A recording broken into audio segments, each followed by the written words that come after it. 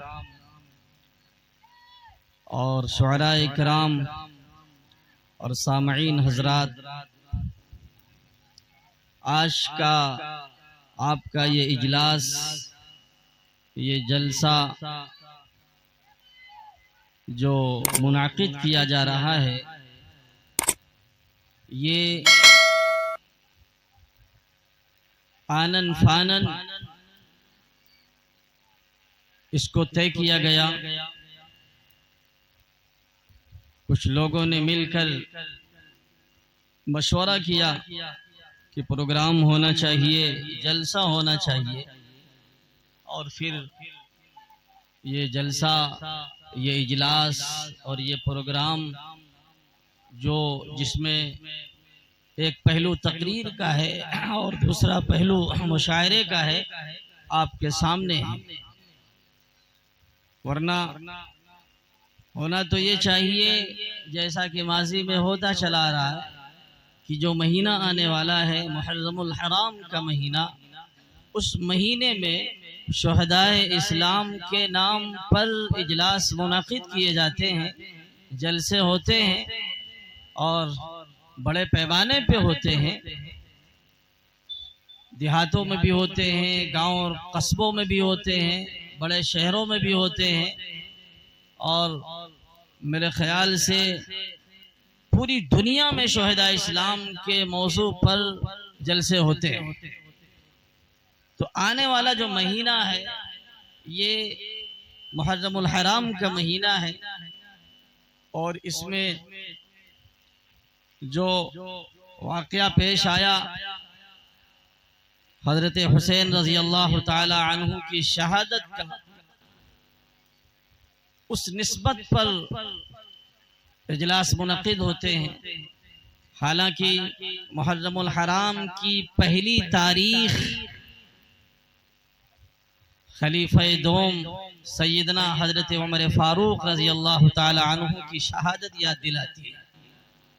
तो मुहर्रम की पहली तारीख यह हजरत उमर फारूक रजी अल्लाह ताला अन्हु की शहादत, और फिर 10 तारीख को हजरत हुसैन रजी अल्लाह ताला अन्हु की शहादत का सानेहा पेश आया। और उससे पहले ये जो महीना चल रहा है दिलहिज का महीना, इसमें भी 18 दिलहिज को सैयदना हजरत उस्मान गनी रजी अल्लाह ताला अन्हु की शहादत पेश आई, जो बड़ी दर्दनाक शहादत है। आप अगर मुआजना करें, एक तरफ हजरत हुसैन की शहादत का और एक तरफ हजरत उमर फारूक की शहादत का और तीसरी तरफ हजरत उस्मान गनी रजी अल्लाह ताला अन्हु की शहादत का, तो जब आप पढ़ेंगे, आप तारीख पढ़ेंगे और शहादतें जो लोगों को मिली हैं उसमें आपको ये इस बात का एहसास होगा कि हजरत उस्मान गनी रजी अल्लाह ताला अन्हु को जिस कर्ब के साथ, जिस दर्द के साथ, जिन तकालीफ के साथ और जिन वहशियाना अंदाज में रहते उस्मान गनी रजी अल्लाह ताला अन्हु को शहीद किया गया, कुरान पाक की तिलावत करते हुए भलवाइयों ने जिन खबासत का मुजाहिरा किया, शायद तारीख में कोई दूसरा वाक़या ऐसा हुआ हो। जिस तरीके से बलवाइयों ने हजरत उस्मान गनी रजी अल्लाह ताला अन्हु को शहीद किया, पढ़ना चाहिए, हमें पढ़ना चाहिए। हम मुसलमान हैं, ये हस्तियां हमारे लिए आइडियल की हैसियत रखती हैं।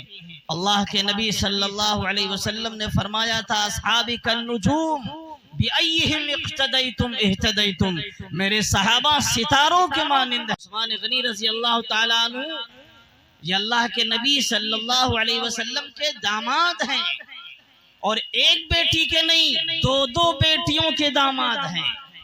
हजरत रुकैया रजी अल्लाह ताला अन्हा, और फिर जब हजरत रुकैया का इंतकाल हो गया तो अल्लाह के नबी सल्लल्लाहु अलैहि वसल्लम ने अपनी दूसरी लख्त जिगर हजरत उम्मे कुलसूम का निकाह हजरत उस्मान से किया। तो 2 बेटियों के, इसीलिए आपका एक लक़ब दुन नूरैन भी है, 2 नूर वाले। तो आप सल्लल्लाहु अलैहि वसल्लम को हजरत उस्मान इतने महबूब थे, इतने पसंद थे, इतना आप उन पर यकीन करते थे कि 2 बेटियां आप सल्लल्लाहु अलैहि वसल्लम ने हजरत उस्मान के हवाले की। 2 बेटियों से रुख्सत किया, एक रुख्सत हुई तो दूसरी से कर दिया। आप अंदाजा करें, वो खलीफतुल मुस्लिमीन जिसको खलीफा सालिस का लक़ब मिला, और खलीफा सालिस है यानी तीसरा खलीफा। पहले खलीफा सैयदना अबू बकर सिद्दीक रजी अल्लाह ताला अन्हु, दूसरे खलीफा सैयदना उमर फारूक रजी अल्लाह ताला अन्हु, और तीसरे खलीफा हजरत उस्मान गनी रजी अल्लाह ताला अन्हु। हमें मालूम होना चाहिए हज़रत अबू बकर सिद्दीक कौन है, इनका मकाम क्या है, इनका रुतबा क्या है, अल्लाह के नबी ने इनके क्या फजाइल बयान किए, कुरान क्या फजाइल बयान करता है, खुद अल्लाह ने अबू बकर सिद्दीक के क्या फजाइल बयान किए। मुसलमानों को पढ़ना चाहिए।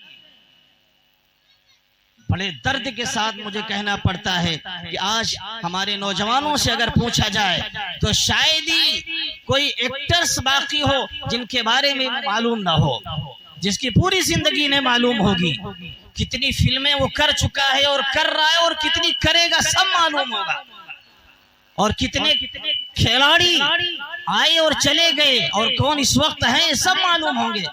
लेकिन जो हमारे लिए आइडियल हैं, अल्लाह के नबी जिनको आइडियल बता रहे हैं, अल्लाह के नबी कुरान जिनको आइडियल बता रहा है, अल्लाह जिनको आइडियल बता रहा है, अल्लाह जिनकी तारीख को कुरान में बयान कर रहा है, जिनके वाक़ियों को, जिनके फसाइल को और जिनके मनाक़िब अल्लाह कुरान में बयान करे, हमें फुर्सत नहीं है कि हम उनके बारे में कुछ मालूमात हासिल करें।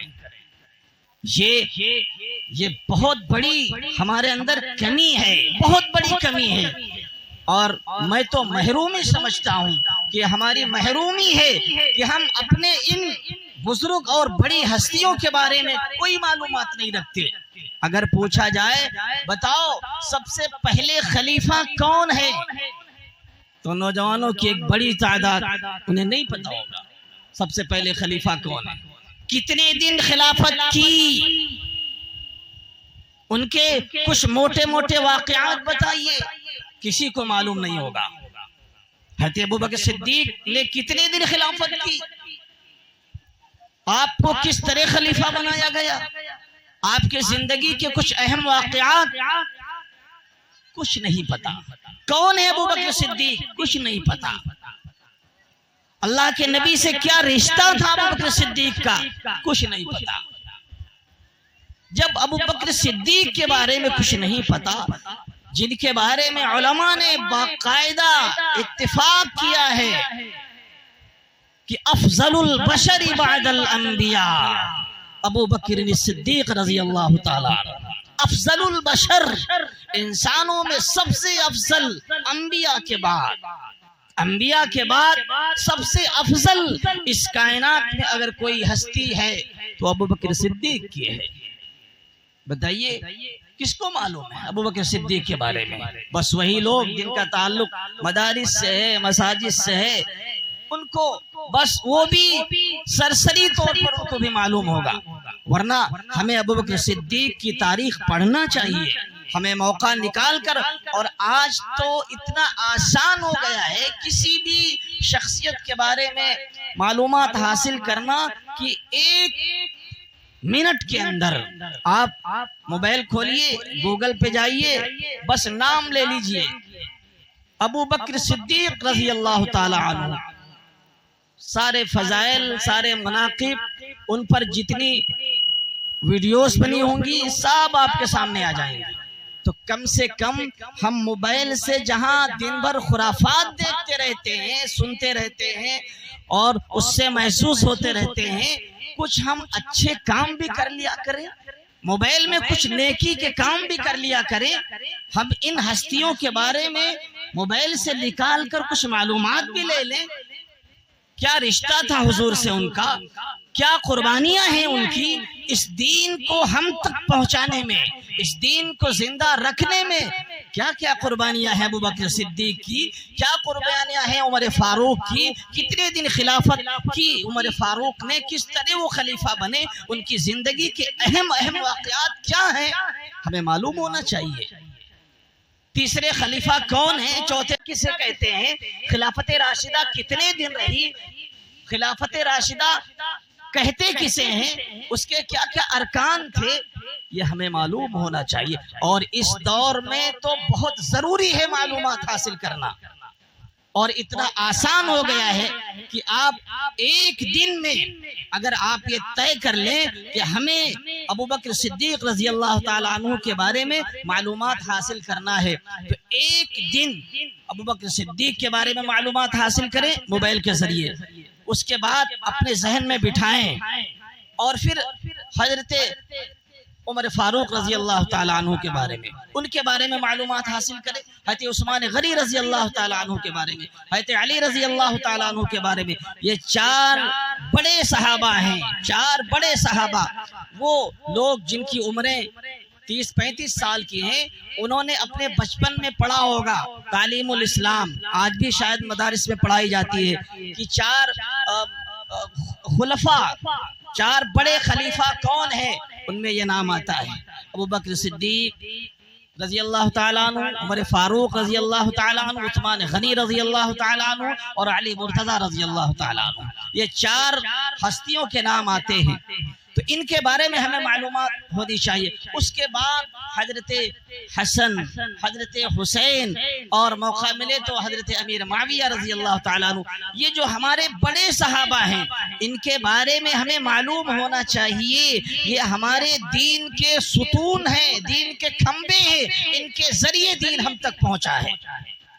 जैसे दादा के वारिस बाप हुए और बाप के वारिस बेटा हुआ और बेटा का वारिस पोता हुआ, ऐसे ही हुजूर सल्लल्लाहु अलैहि वसल्लम से ये दीन चला, अबू बकर तक पहुंचा, अबू बकर से चला उमर फारूक तक पहुंचा, उमर फारूक से चला उस्मान गनी तक पहुंचा और उस्मान गनी से चला अली मुर्तज़ा तक पहुंचा। जैसा दीन, जैसी शरीयत हुजूर के दौर में थी, हजरत अली के दौर तक वैसे ही शरीयत, वैसा ही दीन, वैसे ही अरकान, वैसे ही अमाल रहे। और उसके बाद के जमाने के बारे में हुजूर ने फरमाया था कि ये 30 साल तो खिलाफत रहेगी, और वो खिलाफत जो मनहजे नबूवत पर होगी, यानी जिस तरीके पर आज शरीयत है, जो तरीका शरीयत का या जिस शक्ल की शरीयत, जिस शक्ल का दीन आज है, इसी शक्ल का दीन, इसी तौर तरीक का दीन 30 साल तक रहेगा। उसके बाद मुल्कियत का दौर आएगा, बादशाहियत का दौर आएगा।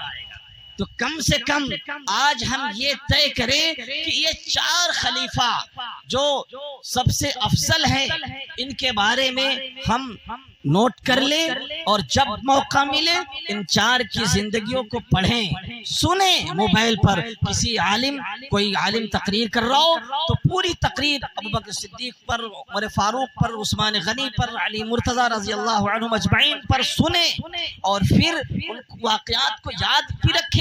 ये सुनना भी नेकी का काम है, उसको अमली जिंदगी में लाना भी नेकी का काम है। जैसे नमाज पढ़ते हैं नेकी मिलती, कुरान पढ़ते हैं सवाब मिलता है, हज करने जाते हैं सवाब मिलता है।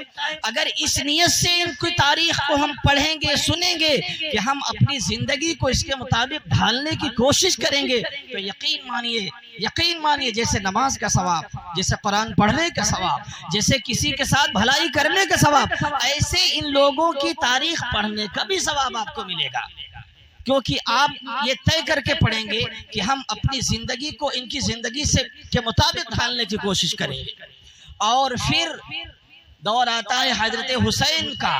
हजरत हुसैन रज़ी अल्लाह ताला अन्हु की शहादत किन हालात में हुई, क्यों हजरत हुसैन यजीद से उन्होंने क्यों बैत नहीं की, ये भी हमें मालूम होना चाहिए। तो जो मोटे मोटे वाक़यात हैं, ये फिर हमारी तारीख की जो और बड़ी बड़ी हस्तियां हैं, सहाबा के बाद आइए तारीख इब्ने ज़ियाद, सुल्तान सलाहुद्दीन अय्यूबी, और हमारे अपने हिंदुस्तान की तारीख जिसको आज तोड़ मरोड़ के पेश किया जाता है। आज वो लोग जो स्कूल से ताल्लुक रखते हैं, आप किसी भी स्कूल का या कॉलेज का या यूनिवर्सिटी का कोई सिलेबस लीजिए, हिस्ट्री का, तारीख का, वहाँ उस हिस्ट्री में, उस तारीख में आपको हमारे यहाँ हिंदुस्तान पे जो मुगलों ने जो हुकूमत की है, उनके कुछ बादशाहों के नाम मिलेंगे, और इस तरीके से उनको पेश किया गया है कि बिल्कुल पढ़ने वाला का जहन उनके खिलाफ हो जाए, बिल्कुल उनके खिलाफ हो जाए, और ये तसव्वुर सामने आ जाए कि बड़ा जालिम बादशाह था, बड़ा जो है नाइंसाफी करने वाला, और बहुत जुल्म किया लोगों पर, बड़ी नाइंसाफी की, और तरह तरह से लोगों पे नाजायज टैक्स उसने लगाए। ये सब आपको मिलेगा। माहौल हमसे है, माहौल से हम नहीं है।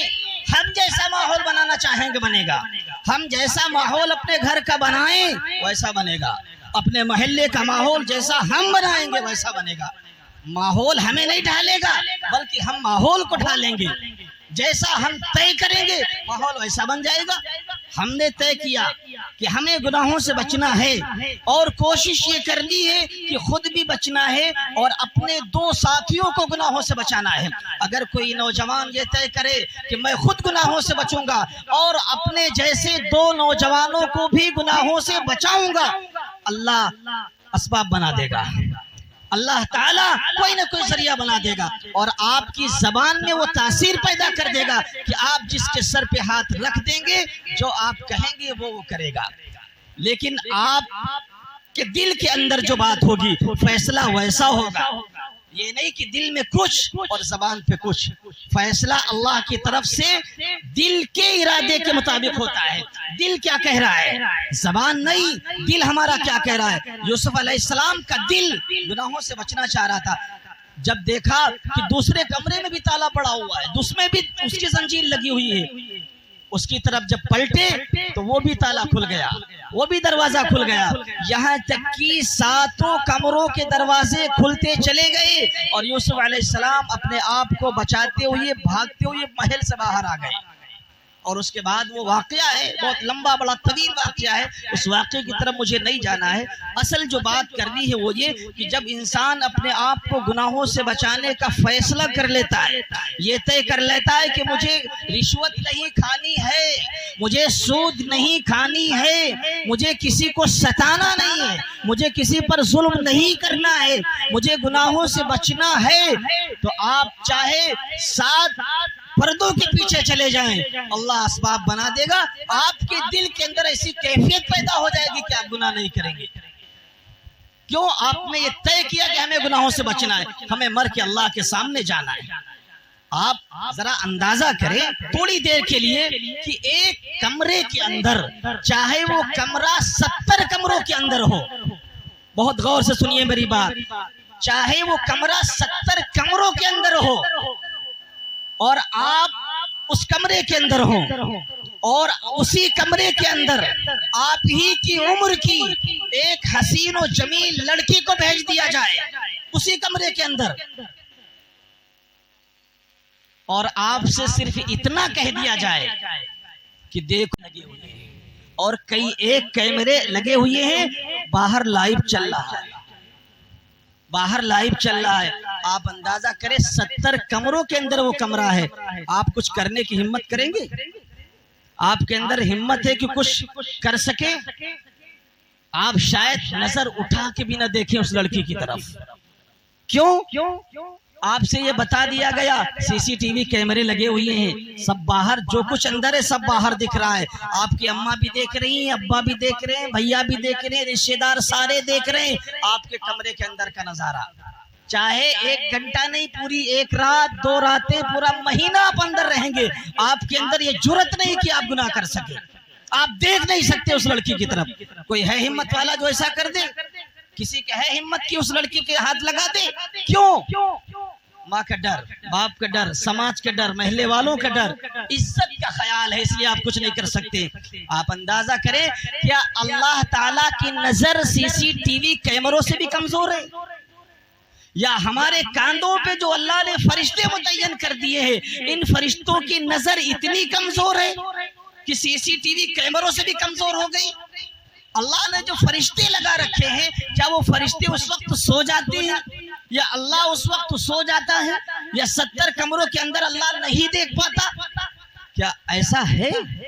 जिस दिन ये यकीन दिल में पैदा हो जाएगा, नहीं 70 क्या 70,000 कमरों के अंदर हम चले जाएं, लेकिन हम अल्लाह की नजरों से गायब नहीं हो सकते, हम उस खालिक और मालिक की निगाहों से गायब नहीं हो सकते।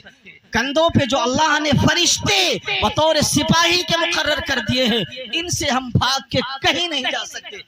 उसी दिन से हम गुनाहों से बचना शुरू कर देंगे, उसी दिन से हम गुनाह से बचने लगेंगे।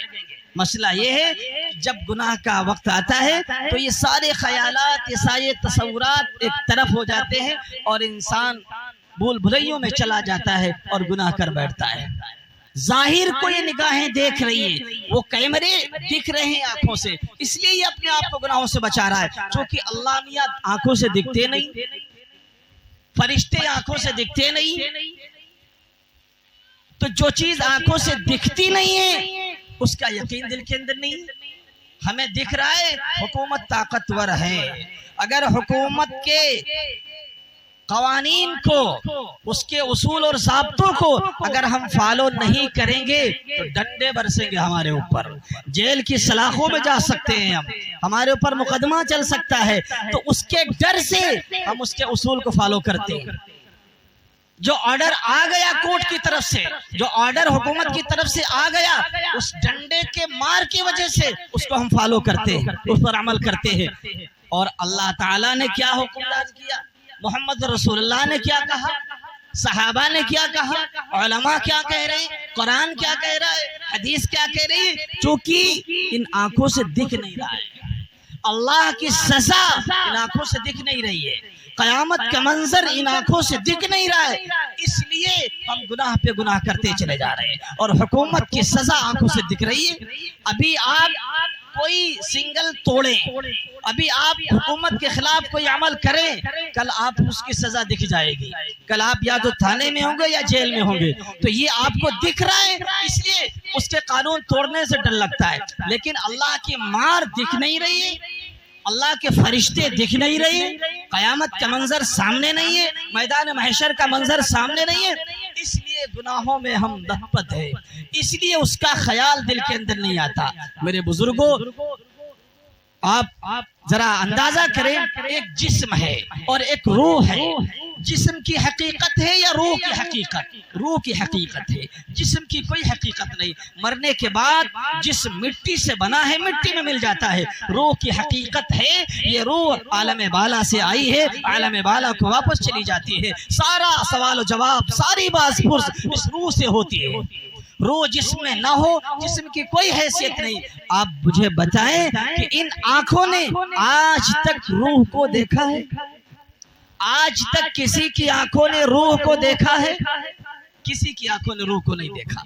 हालांकि रूह की हकीकत है और जिस्म बेहकीकत है।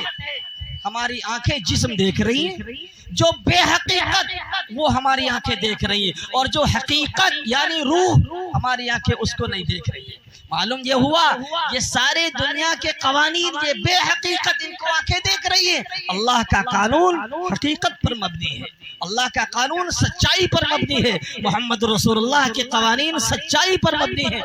वो आंखों से दिख नहीं रही है, इसलिए हम उन पर अमल नहीं कर रहे हैं। इसलिए मेरे बुजुर्गों, हमें सबसे पहले तो अल्लाह का डर दिल में पैदा करना चाहिए। अल्लाह का खौफ, अल्लाह का डर। जिस दिन अल्लाह का खौफ पैदा हो गया, जिस दिन अल्लाह का डर पैदा हो गया, आप इस बात को यकीन मानिए कि आप तन्हाई में होंगे, आप अकेले होंगे, लेकिन आप गुनाहों से बचेंगे। जब अल्लाह का डर होगा तभी ये कैफियत पैदा होगी। अल्लाह का डर नहीं होगा, ये कैफियत पैदा ही नहीं हो सकती, बिल्कुल नहीं पैदा होगी। उसूलों को नहीं तोड़ते, उसके पाबंदियों पे अमल करते हैं। माँ बाप का अगर एहतराम है, बच्चा छोटा उसका डर है माँ बाप का, माँ बाप का डर उसके दिल में, तो माँ बाप का कहना मानता है। उस्ताद का डर है शागिर्द के दिल में, तो उस्ताद की बात मानता है।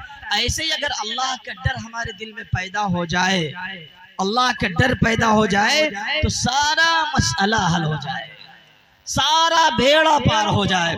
जितनी धांधागर्दी हो रही है, जितने गुनाह हो रहे हैं, जितना इंतशार फैला हुआ है, और जितना करप्शन इस उम्मत के अंदर फैला हुआ है, और जितना सूद, जितनी रिश्वत, जितना जुआ और जितने गंदे हरकतें इस उम्मत में फैली हुई हैं, उसकी बुनियादी वजह, उसका मेन कारण यही है कि अल्लाह का डर दिल में नहीं है। अल्लाह का डर पैदा करने की जरूरत है। इस जलसे से अगर सिर्फ एक चीज दिल के अंदर पैदा हो गई, इस जलसे से अगर सिर्फ एक फायदा हमको मिल गया, और वो अल्लाह का डर है, अगर अल्लाह का डर दिल के अंदर पैदा हो गया, आज का ये जलसा कामयाब, आज की ये मेहनत कामयाब, आपका ये रात का जगना कामयाब, आपका ये गर्मी में बैठना, नींद को बेदार रख के अपने आप को बेदार करके बैठना, मेहनत से सुनना, सब कामयाब। अगर एक चीज आप यहाँ से लेके चले जाएं, और वो क्या है? अल्लाह का डर, अल्लाह का खौफ। अल्लाह का डर जब दिल में पैदा होता है, तो फिर इंसान चाहे वो जमीन के अंदर चला जाए, यानी वो तहखाने के अंदर चला जाए, वहां भी वो अपने आप को एहतियात के साथ रखेगा, बड़ी मोहताताना जिंदगी गुजारेगा। और जब अल्लाह का डर नहीं, अल्लाह का खौफ नहीं, तो फिर इंसान चाहे अकेले हो, चाहे दुकेले हो, और चाहे मजमे के अंदर हो, उसके लिए सब बराबर है। इसलिए अल्लाह का डर दिल के अंदर पैदा करें, अल्लाह का खौफ दिल के अंदर पैदा करें, और यही चीज इंसानों को गुनाहों से बचा सकती है। उसके अलावा कोई चीज ऐसी नहीं जो आपको गुनाहों से बचा सके। अगर हमारे अंदर रिश्वत की आदत है, अगर हमारे अंदर जुए की आदत है, अगर हमारे अंदर शराब की आदत है, नऊद बिल्लाह, शराब तो नाम नहीं लेना चाहिए जबान से, लेकिन ये वबा, ये गंदी वबा, ये जलील वबा आज छोटे छोटे गांव में 15-15 और 18-18 साल के लड़कों के अंदर ये खबीस वबा फैली चली जा रही है। पहले तो ये सुना था कि शहरों में और वो लोग जो फुटपाथ पे रहते हैं, बिल्कुल नाले के बगल में रहते हैं, और जिनको शराफत से कोई ताल्लुक नहीं, जिनको इंसानियत से कोई ताल्लुक नहीं, गंदे बने रहते हैं, नशेड़ी है, वो शराब पीते हैं। अपने बचपने में तो यही सुना करते थे, पूरे इलाके में कोई ऐसा नहीं मिलता था जो शराब पीता हो, और कहीं मिलती भी नहीं थी, आपको बहुत दूर जाना पड़ता। लेकिन आज ये गंदी वबा छोटे छोटे गांव में दाखिल हो गई है। छोटे छोटे बच्चे बोलो से क्या मजा मिलता है इसको पीने से। उम्मुल खबाए से तमाम गुनाहों की जड़ शराब बताया गया है। जब इंसान शराब पीता है सबसे पहले उसकी अक्ल खत्म होती है, और जब अक्ल खत्म होती है तो वो जो कुछ न कर डाले सब कम है। इसलिए ये खबीस वबा उसी वक्त दिल से निकलेगी जब अल्लाह का डर होगा। अल्लाह का डर पैदा हुआ, इस गुनाह से हम बचेंगे, जुए के गुनाह से बचेंगे, किसी को सताने से बचेंगे, नमाज छोड़ने से बचेंगे। बहुत सारे गुनाह हैं जिनसे हम बच गए अगर एक काम कर ले, अल्लाह का डर दिल के अंदर पैदा कर ले, अल्लाह का खौफ दिल के अंदर पैदा कर ले। ये बुनियादी वजह है। अल्लाह ने जहां अपने नेक बंदों का तज़किरा किया कुरान के अंदर, वहां ये चीज जरूर बताई कि इनके दिल में अल्लाह का डर है, इसलिए इनकी ये कैफियत पैदा हुई है। अल्लाह का खौफ है, इसलिए इनकी ये कैफियत पैदा हुई है। अल्लाह का डर नहीं, अल्लाह का खौफ नहीं, तो फिर इंसान सब कुछ तो बन जाएगा लेकिन नेक नहीं बन पाएगा, शरीफ नहीं बन पाएगा। वो पढ़ लिख जाए, वो काबिल बन जाए, वो पैसे वाला बन जाए, वो अमीर बन जाए, वो जमीन जायदाद वाला बन जाए, लेकिन नेक नहीं बन पाएगा। और नेक बनना ही असल है, नेक बनना ही असल है। अगर सब कुछ हम बन गए और नेकी दिल के अंदर दाखिल ना हुई तो फिर हमारे बहुत कुछ बनने से कोई फायदा नहीं है। और नेक जब हम बनेंगे जब अल्लाह का डर होगा, अल्लाह का खौफ होगा। अल्लाह ताला का साफ इरशाद है, जो बंदे मुझसे डरते हैं वो दुनिया से बेनियाज हो जाते हैं। आपको किसी से कोई चीज की जरूरत है, इसका मतलब ये है कि आपके दिल में अल्लाह का डर नहीं है, इसीलिए आपको दूसरे से किसी चीज की जरूरत पड़ी। अगर आप अल्लाह का डर दिल में पैदा करें, अल्लाह का खौफ दिल में पैदा करें, तो अल्लाह ताला ही आपके तमाम मसाइल हल कर देगा, अल्लाह ताला ही आपकी तमाम जरूरतों को पूरा करेगा। तो सबसे बुनियादी बात, हमें गुनाहों से बचना है, तमाम गुनाहों से और तमाम तरह की हक तलफियों से बचना है। तो अल्लाह का डर पैदा करना है, अल्लाह का खौफ पैदा करना है। इस जुमले को याद कर लीजिए, रट लीजिए कि अल्लाह का डर हमारे दिल में होना चाहिए, अल्लाह का खौफ दिल में होना चाहिए। बगैर अल्लाह के डर के, बगैर अल्लाह के बेड़ा पार नहीं होगा। अल्लाह का डर होगा, खौफ होगा तो फिर मसला पार, बेड़ा पार, मसला हल हो जाएगा। और उसके बाद हम अपने घर में हमारे जो छोटे बच्चे हैं, खास तौर से जिनकी उम्रें 5 साल क्रॉस कर चुकी हैं, उन बच्चों की तालीम का, तरबियत का बहुत ध्यान दें हम। आमतौर पर होता यह है कि जब हमारे बच्चे 5 साल क्रॉस करते हैं तो हम उनकी तालीम की तरफ बिल्कुल तवज्जो ही नहीं देते, और धीरे धीरे वो 10, 12, 13 साल के होते हैं कि हम फौरन उनको बाहर भेजने का प्लान बना देते हैं कमाने के लिए। जाहिर सी बात है, आपका बच्चा 5 साल का है, अगर अभी से आप उसका मिजाज पढ़ने पढ़ाने का नहीं बनाएंगे, तालीम हासिल करने का नहीं बनाएंगे, और आप सोचेंगे 10, 12 साल हो जाने के बाद अब मदरसे में डालेंगे, स्कूल में डालेंगे, तो 10 साल का, इस दौर का 10 साल का बच्चा बहुत कुछ जान जाता है, बहुत कुछ जान जाता है। 10 साल का हुआ क्योंकि मालूमात फराहम करने का सबसे बुनियादी और सबसे मजबूत आला और जरिया मोबाइल आपने उसको दे रखा। 10 साल का बच्चा मोबाइल चलाना जानता है, जो मोबाइल चलाना जानता है वो दुनिया चला लेगा। क्या क्या आपको मालूमात लेनी है मोबाइल में, बोलिए, सब आपके सामने। तो 10 साल का बच्चा सब कुछ जान जाता है, लेकिन आप उसे अभी बच्चा समझ करके मदरसे नहीं भेज रहे, स्कूल नहीं भेज रहे, आप उसके फ्यूचर से खेल रहे हैं, आप उसके मुस्तकबिल से खेल रहे हैं, आप उसके फ्यूचर को नष्ट और भ्रष्ट करना चाहते हैं, उसके मुस्तकबिल को खराब करना चाहते हैं। यही बच्चा जब बड़ा होगा तो माँ बाप को सताएगा, और माँ बाप के मरने के बाद अल्लाह ताला वहां पूछेंगे, बताओ अपने बच्चे को दीनी तालीम दिए कि नहीं दिए, अपने बच्चे को कुरान पढ़ाए ना पढ़ाए, तुम्हारा बच्चा नमाज पढ़ना जानता है या नहीं जानता है? तो क्या जवाब देंगे हम? क्योंकि हमने तो ये सोचा 10 साल के बाद मदरसे या स्कूल में डालेंगे, और 10 साल का होने पर वो बहुत कुछ उसको मालूम हो गया। अब आप लाख कोशिश करें, ना मदरसा जाएगा ना स्कूल जाएगा। इसलिए उसका माहौल बनाएं, बचपने में माहौल बनाएं। किसी भी तरीके से तालीम से हम अपने बच्चों को महरूम न करें। हमारे जो बड़े हैं ये इनकी गलती है कि इनके बच्चे पढ़ लिख नहीं रहे। हम बचपने से माहौल बनाएं, पढ़ने लिखने का माहौल बनाएं।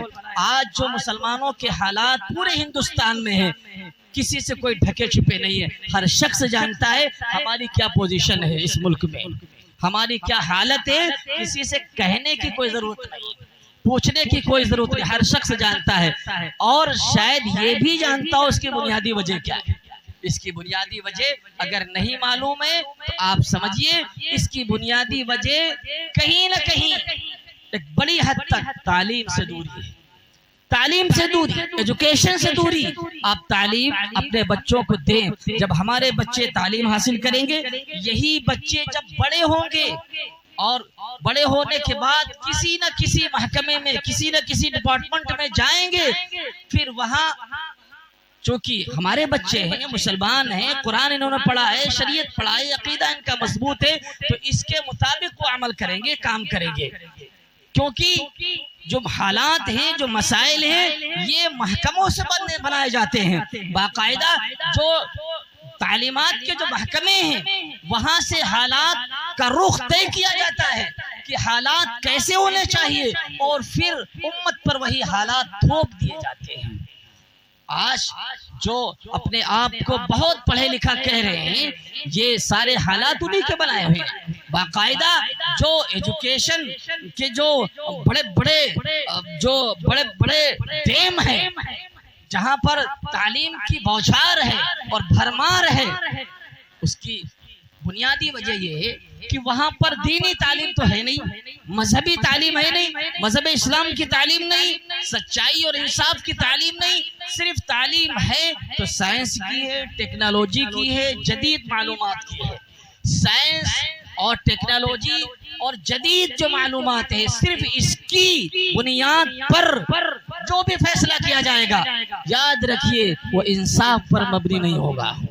जो फैसला जदीद मालूमात की रोशनी में किया जाएगा, अगर उसके साथ शरीयत नहीं है, उसके साथ इस्लामी अकीदा नहीं है, उसके साथ हुजूर की मोहब्बत नहीं है, उसके साथ इस्लाम और शरीयत और दीन और मजहब का उसके अंदर अगर कोई चीज नहीं है, तो फिर आप याद रखिए सिर्फ साइंस, सिर्फ टेक्नोलॉजी, सिर्फ जदीद मालूमात, इससे जो भी फैसला होगा वो इंसाफ पर मबनी हो ही नहीं सकता।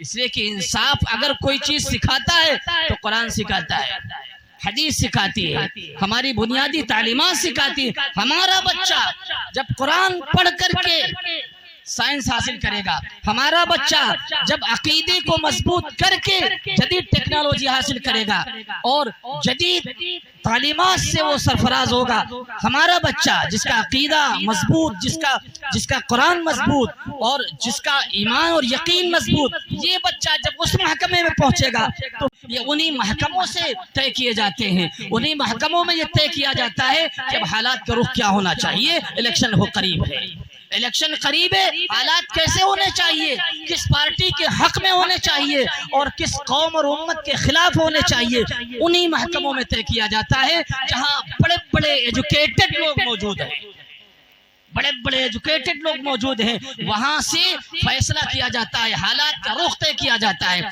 उसके बाद चंद नौजवानों को उठाकर खड़ा किया जाता है और किसी भी इलाके में भेज करके फसादात करा दिए जाते हैं और किसी एक कम्युनिटी को निशाना बनाया जाता है। और कौन निशाना बन रहा है? किसी से कोई ढकी छुपी बात नहीं है कि हम और आप निशाना बन रहे हैं। फैसला कहाँ हुआ? उस महकमे में हुआ जहां पढ़े लिखे बहुत हैं, लेकिन वो तालीम जो इंसाफ से दूर है, जो अदल से दूर है, जो सच्चाई से दूर है, जो यकीन से दूर है, उस तालीमात को हासिल किए हुए लोग उन महकमों में बैठकर हालात का रुख तय करते हैं। बताओ गलती किसकी है? गलती किसकी है? गलती हमारी भी है कि हमने अपने बच्चों को वो तालीम ही नहीं दी कि उन महकमों में जा सके, उन डिपार्टमेंट में जाकर वो भी वहां के शरीक हो सके और वो भी उस शख्स का कलम रोक ले, हाथ रोक ले, कलम तोड़ दे जो गैर इंसाफ फैसला कर रहा हो, जो जुल्म पर मबनी फैसला कर रहा हो, जो लोगों को सताने के मुताबिक और जो किसी कम्युनिटी को निशाना बनाने की हवा दे रहा हो, रुख दे रहा हो, उसका कलम तोड़ दे, उसके हाथ को रोक ले। हमारे अंदर वो ताकत ही नहीं, हमारे अंदर वो तालीम ही नहीं है, हमारे अंदर वो एजुकेशन ही नहीं है। हम हारी है, बस सुबह से लेकर शाम तक मेहनत किया, 200 रुपये मिले, घर में आए, अल्लाह अल्लाह खैर सल्ला, चादर तानी सो गए। और किसी ने 300 कमाए, किसी ने 400 कमाए, और अगर किसी ने 1000 कमा लिया तो वो पीएम और सीएम बन गया। वो इतना खुश हो गया कि बस तीर मार लिया, 1000 रोजाना ये कमाता है बच्चा, ये तो 1500 रोजाना कमाता है, इसकी बराबरी तो सीएम पीएम भी नहीं कर पाएगा। इतना खुश हो जाते हैं अपने उस बच्चे से जो 1000-1500 रोज कमाता है। लेकिन तालीम के नाम पर अंगूठा छाप है। आप तालीम की अहमियत को जानिए। कलम में जो ताकत है वो पैसों में ताकत नहीं हो सकती, बिल्कुल नहीं हो सकती। कलम में जो ताकत अल्लाह ने रखी है वो पैसों में ताकत नहीं है, वो बिल्डिंगों में ताकत नहीं है, वो गाड़ी और घोड़ों में ताकत नहीं है। जो अल्लाह ने कलम में ताकत रखी है, अगर कलम में ताकत न होती तो हमारे कुरान के अंदर सूरतुल कलम नाजिल न होती। सूरे कलम अल्लाह ने नाजिल फरमा कर कुरान में बता दिया कि सबसे ज्यादा अगर किसी में ताकत है तो कलम में ताकत है। और एक बात बताऊं, अल्लाह ने सबसे पहले जिस चीज को पैदा किया वो कलम था। न इंसान, न जिन्नात, न नदी, न नाले, न समंदर, न आसमान, न जमीन, न पहाड़, न अंबिया, न औलिया, कुछ नहीं। सबसे पहले अल्लाह ने जिस चीज को पैदा किया वो कलम था। नून वल कलम वमा यस्तुरून। सबसे पहले अल्लाह ने कलम, और कलम की कसम खाई, और कलम जिस चीज को लिखे उसकी कसम खाई। एक तरफ ये और दूसरी तरफ जब पहली वही हमारे नबी पर आती है वो भी इक़रा बिस्मि रब्बिकल लज़ी खलक़ आती है। ऐ हबीब, ऐ मोहम्मद सल्लल्लाहु अलैहि वसल्लम, पढ़ने लिखने का माहौल बनाओ। बस ये आखिरी वाकया बयान करके अपनी बात खत्म करूंगा, लेकिन बहुत अहम ये बात है मेरी।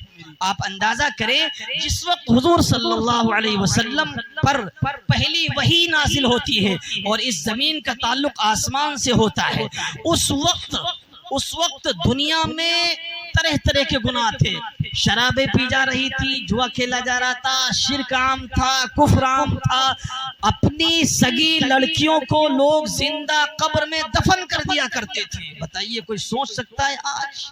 अपनी लड़की को जिंदा कब्र में दफन कर दिया करते थे। कितने बड़े बड़े गुनाह थे उनके अंदर, कितने बड़े बड़े गुनाह। छोटी छोटी बातों पर जंगें शुरू हो गई, 40-40 साल तक जंग चल रही है। यानी एक खानदान दूसरे खानदान से लड़े जा रहा है। ऐसे माहौल में अल्लाह ताला पहली वही जो नाजिल करता है, पहली वही वो ये नहीं नाजिल करता है कि ऐ मोहम्मद सल्लल्लाहु अलैहि वसल्लम, आप अपने मुआशरे में जाकर कुफ्र को रोकिए, शिर्क को रोकिए, शराब को रोकिए, जुए को रोकिए। लोग अपनी लड़कियों को शर्म महसूस करके कब्र में दफन कर दे रहे हैं कि मैं किसी का ससुर बनूं, मेरा दामाद आए, मेरा दामाद जब मेरे घर आए तो मेरा सर उसके सामने झुके, मुझे ये शर्म महसूस नहीं, मुझे ये आर महसूस नहीं। अपनी लड़कियों को जिंदा कब्र में दफन कर देते। ऐ मोहम्मद सल्लल्लाहु अलैहि वसल्लम, आप जाइए और इन जालिमों को इस गुनाह से रोकिए। नहीं, ये वही नहीं आई। न शिर्क रोका, न कुफ्र रोका, न शराब रोका, न जिंदा लड़कियों को कब्र में दफन करना रोका, किसी तरह का कोई गुनाह नहीं रोका। आपने क्या किया? अल्लाह ने क्या गुर बताया हबीब को, क्या तरीका बताया? एक ऐसा तरीका, एक ऐसा हुनर, एक ऐसा गुर जिसके बाद सारे गुनाह, जैसे एक हाल हो और उस हाल में अंधेरा हो, घटाटोप अंधेरा, हाथ फैलाए कुछ न दिख रहा हो, उसमें गड्ढे भी हों, उसमें पत्थर भी पड़ा हो कि उसमें जाएंगे तो लड़ जाएंगे, उसमें कांटे भी पड़े हों, उसमें शीशे भी पड़े हों, उसमें लोहा भी रखा हो, सब कुछ रखा हो। आप किस किस को हटाएंगे? अपने आप को बचाने के लिए किस किस को हटाएंगे? एक काम आप कर दीजिए, कुछ हटाने की जरूरत नहीं है। क्या काम? एक चिराग जला दीजिए, एक चिराग जला दीजिए, उजाला हो गया। अब आपको ये भी दिख रहा है पत्थर कहाँ है, आराम से हटा देंगे। शीशा कहाँ पड़ा है, आराम से हटा देंगे। गड्ढा कहाँ है, आराम से पाट देंगे। लोहा कहाँ रखा है, आराम से उसको उठा के बाहर रख देंगे। एक चिराग ने सारे काम आसान कर दिए।